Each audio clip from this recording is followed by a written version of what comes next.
खबरों में सबसे पहले सबसे तेज नेशनल न्यूज लाइव, देश का सबसे तेजी से बढ़ता हिंदी न्यूज चैनल। उच्च विद्यालय के प्रधान शिक्षक के खिलाफ मिड डे मील में निम्न गुणवत्ता का भोजन देने और विभिन्न मामलों में वित्तीय गड़बड़ी के आरोप लगे हैं। इस पूरे मामले को लेकर विद्यालय प्रबंधन समिति के अध्यक्ष संजय बर्मन ने जिला डीआई को लिखित शिकायत की है।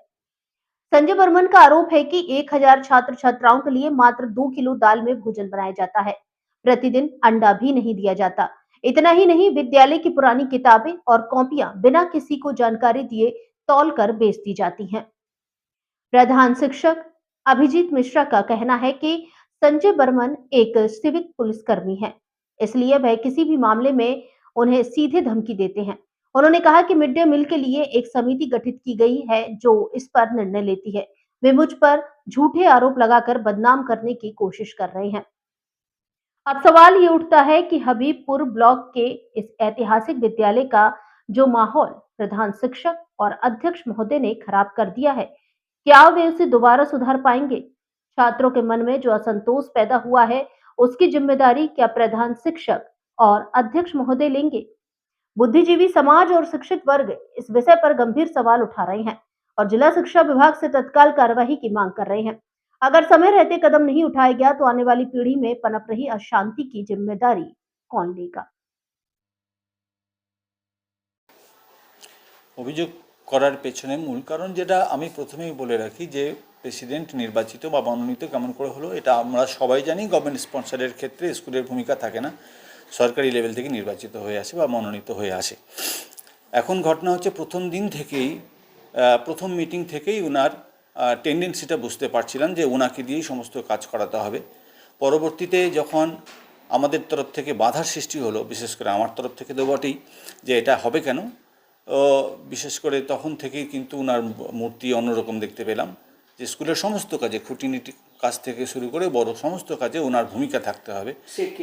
তিনি হচ্ছেন সিভিক ভলেন্টিয়ার পেশায় আমাদের শ্রী সঞ্জয় বর্মন, যিনি প্রেসিডেন্ট। প্রতিবাদটা আসতে শুরু করলো এবং প্রতিবাদটা একটা ভয়ঙ্কর রূপ ধারণ করেছিল।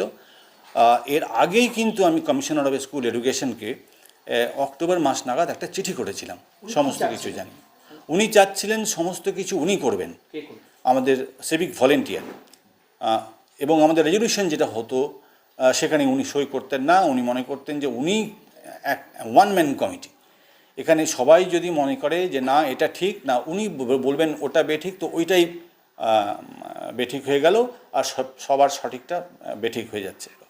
যাই হোক, তো এইভাবে প্রতিরোধ হতে হতে একটা ভয়ঙ্কর প্রতিরোধ যখন আমার তরফ থেকে বা অন্যান্য মাস্টারমশাইদের তরফ থেকে গড়ে উঠেছিল, উনি তখন বেপরোয়া হলেন এবং গত 25 তারিখের মিটিংয়ে, যেটা হচ্ছে ফেব্রুয়ারি মাসের 25 তারিখের মিটিংয়ে, এর আগের মিটিংগুলো কিন্তু আমাদের সিসিটিভি কাভারেজের মধ্যে হতো। এই যে আমাদের ঘরের মধ্যে সিসিটিভি কাভারেজ আছে, উনি আমাদের একজনকে দিয়ে বলা করালেন যে সিসিটিভি কাভারেজ হবে না, খুলতে হবে। আমি ভাবলাম যে স্কুল আগে আমার মূল জিনিস, ঠিক আছে বাবা, যদি দরকার না থাকে সিসিটিভি খুলে দাও। তো সিসিটিভি খুলিয়ে দিয়ে সেই মিটিংয়ে অকথ্য ভাষায় আমাকে গালিগালাজ এবং প্রাণনাশের হুমকি সকলের সামনে উনি করেন, হুমকি করেন। তার জেরে আমি ভয়ঙ্কর অসুস্থ হয়ে পড়ি, মাথা ঘুরে যায় আর আমাকে হাসপাতালে ভর্তি করতে হয়েছিল।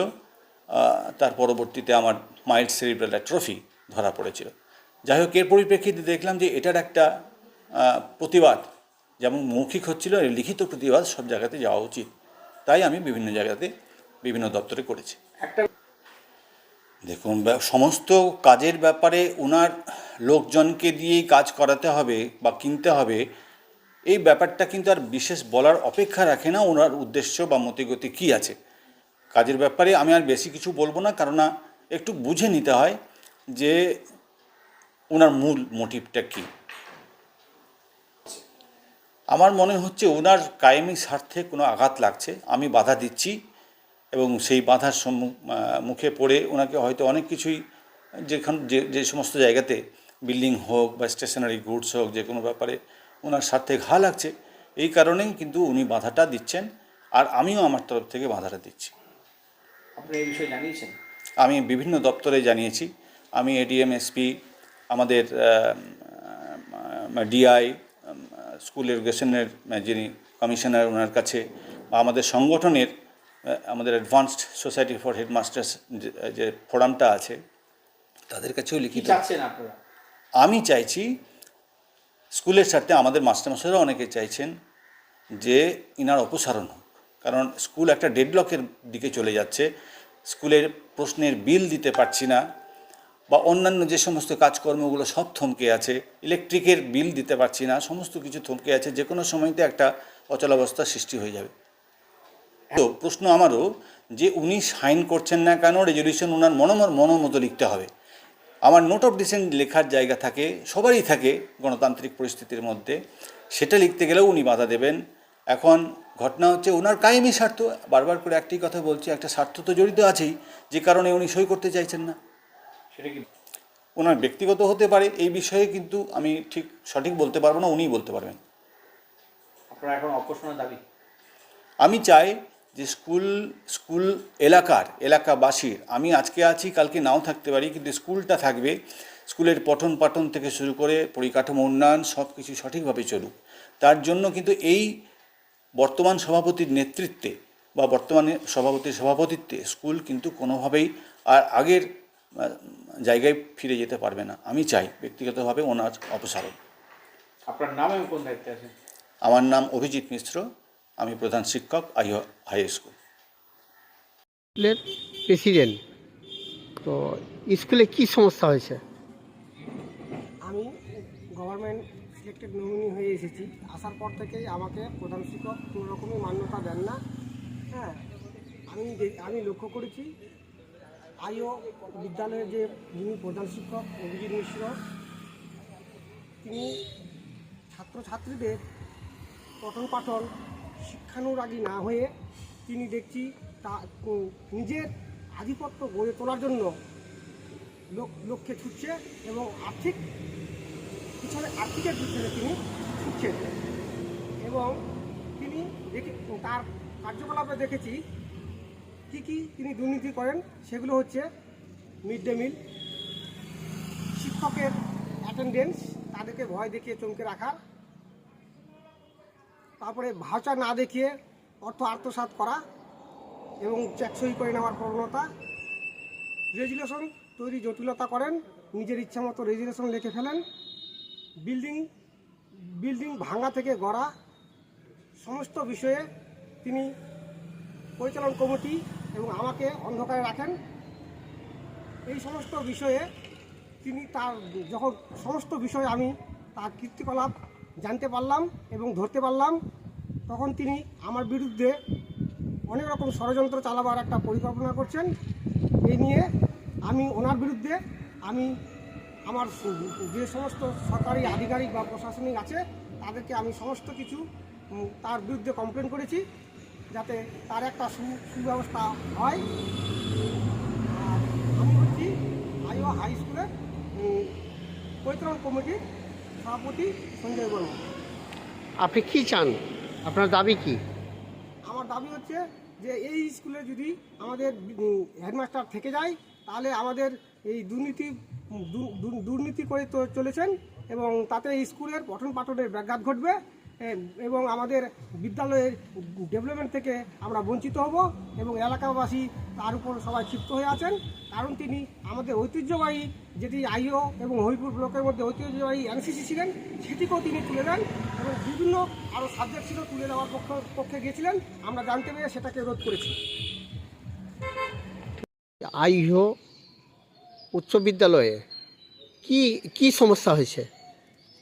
আইও উচ্চ বিদ্যালয়ে যে সমস্যাটা হচ্ছে, এ সমস্যা নিয়ে আমরা এক সময় বসেছিলাম হেডমাস্টারকে নিয়ে এবং যে সেক্রেটারি আছে তাদেরকে, প্রেসিডেন্ট, তাদের নিয়ে বসেছিলাম।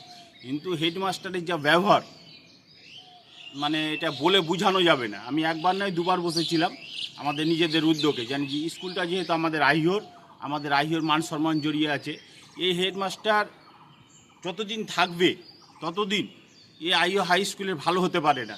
নিজেকে নিজে খুব বড় মনে করে, আদার্স যে লোকজন যায় তাদের সঙ্গে বিহেভ খুব বাজে ব্যবহার। এবং স্কুলে যে মিড ডে মিলের যে কীর্তি কারখানাগুলো হচ্ছে, আরও যারা ম্যানেজিং কমিটিতে আছে তাদেরকে একটা দায়িত্ব দেওয়া হয়েছিল, কি তোমরা দেখাশোনা করবা, অথচ তাকে জানানোই হয় না কোনো পারপাসে। যা করার হেডমাস্টার নিজেই মানে করে। এবং একটা বিল্ডিং হচ্ছে, এই বিল্ডিংয়ে আপনারা দেখবেন একটা জিনিস, হেডমাস্টার নিজের তরফে যা করা সব কিছু নিজে থেকেই করছে। এবং আমাদের মনে হচ্ছে কি এই হেডমাস্টার দুর্নীতির সঙ্গে পুরোপুরি জড়িয়ে আছে। এবং এর আগে যে এখানে ছিল হেডমাস্টার, সেখান থেকেও কিন্তু এই মাস্টার দুর্ব্যবহারের জন্য হেডমাস্টারকে আমাদের কাছে সম্ভবত তাকে অপমান করে ওখান থেকে তাড়ানো হয়েছে। এবং যে বিল্ডিংটা হচ্ছে, সে বিল্ডিংয়ের ভিতরে যে ওয়ালগুলো আছে সেগুলো কিন্তু 10 ইঞ্চি হওয়ার কথা। সেই জায়গাতে এই হেডমাস্টার এবং কন্ট্রাক্টরের এক অংশ মিলে এইটা টাকাটাকে দুর্নীতির সঙ্গে জড়িয়ে হেডমাস্টারই আছে। আমরা মানে এই হেডমাস্টার যতদিন না সরবে ততদিন এই হাই স্কুল মানে আমাদের একটা যে নাম ছিল হাই স্কুলটা, সেই হাই স্কুলের বদনাম করার জন্য এই হেডমাস্টার লেগেছে। আপনার নাম পরিচয়? আমার নাম প্রতাপ দাস, আমি প্রাক্তন আই অঞ্চল গ্রাম পঞ্চায়েতে উপপ্রধান ছিলাম।